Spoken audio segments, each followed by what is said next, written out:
All right, let's jump right into this explainer. You know that picture-perfect image of simple barnyard farming? Well, we are going to shatter that illusion today. We're digging into a truly fascinating study straight out of the Bangladesh Agricultural University, or BAU, poultry farm. Because what we're about to explore is nothing short of a masterclass in controlled biological engineering. To really wrap our heads around the science here, we're breaking it down into 6 core pillars: the management challenge, engineering the perfect environment, the crucial crop fill, shielding against disease, tracking explosive growth rates, and finally, the science of stockmanship. Let's get right into it. Starting off with pillar number 1, the broiler management challenge. It's basically a 35-day scientific sprint. When you look at this massive sea of day-old Cobb 500 chicks, you probably just see, well, a flock of cute birds. But a modern farmer, they see a highly responsive, incredibly complex biological system. And guys, the clock is ticking loudly here. These chicks have to reach market weight in just 30 to 35 days. No pressure, right? That leaves literally zero room for error. Every single hour counts. So the main takeaway from this university report is that this isn't just about tossing some feed out and hoping for the best. Nope, it's a hyper-precise 35-day scientific trial. They're evaluating practical management, carefully calculating the feed conversion ratio, which, by the way, measures exactly how efficiently feed is turned into actual body weight, and hitting that strict deadline to maximize the broiler production efficiency factor. It's a high-stakes, data-driven race. Moving on to pillar 2. Engineering the perfect environment. This is all about creating an absolutely flawless microclimate. Long before a single chick even arrives, this house gets scrubbed down better than a surgical ward. We're talking heavy fumigation with formalin and potassium permanganate just to wipe out any trace of pathogens. Look at this setup here. They're actually preheating the brooding area using fresh newspaper and a circular brooder guard. And why go to all this trouble? Because in those first few days, locking in that early temperature literally means the difference between life and death. And you really have to appreciate the sheer redundancy in how they monitor this space. On one side, you've got a high-tech digital monitor tracking the exact temperature and humidity. But right alongside it, a traditional wet and dry bulb thermometer. They constantly cross-reference the data between the two just to ensure the microclimate doesn't fluctuate even a fraction of a degree. They leave absolutely nothing to chance. This schedule brilliantly shows the level of mathematical precision we're talking about. See how it starts at a balmy 32 to 34 degrees Celsius for the day-old chicks? But then, watch how it steps down exactly 2 degrees every single week.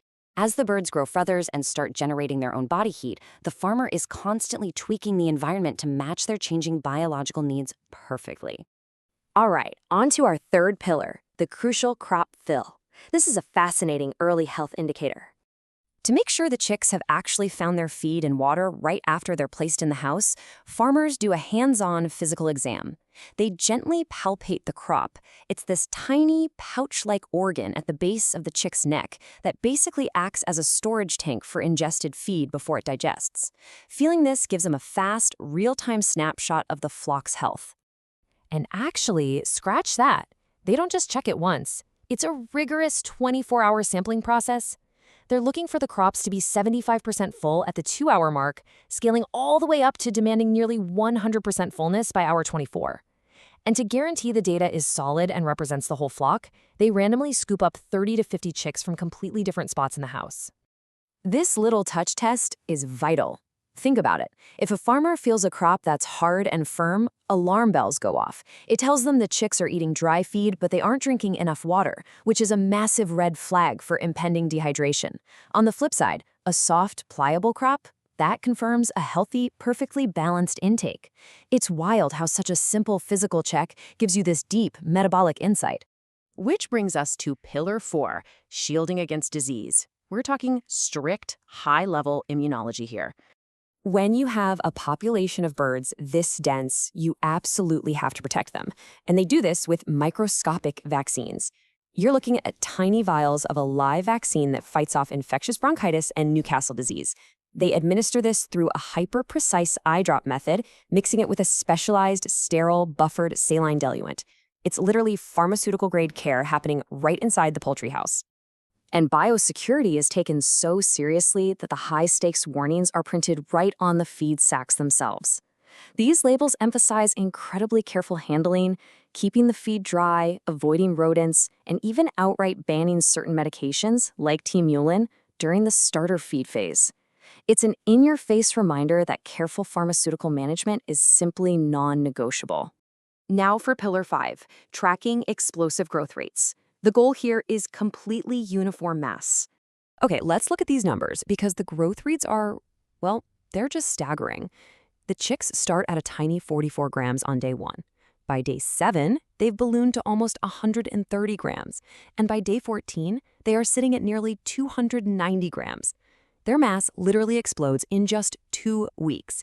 And that is the direct payoff of all that intense environmental and nutritional engineering working perfectly.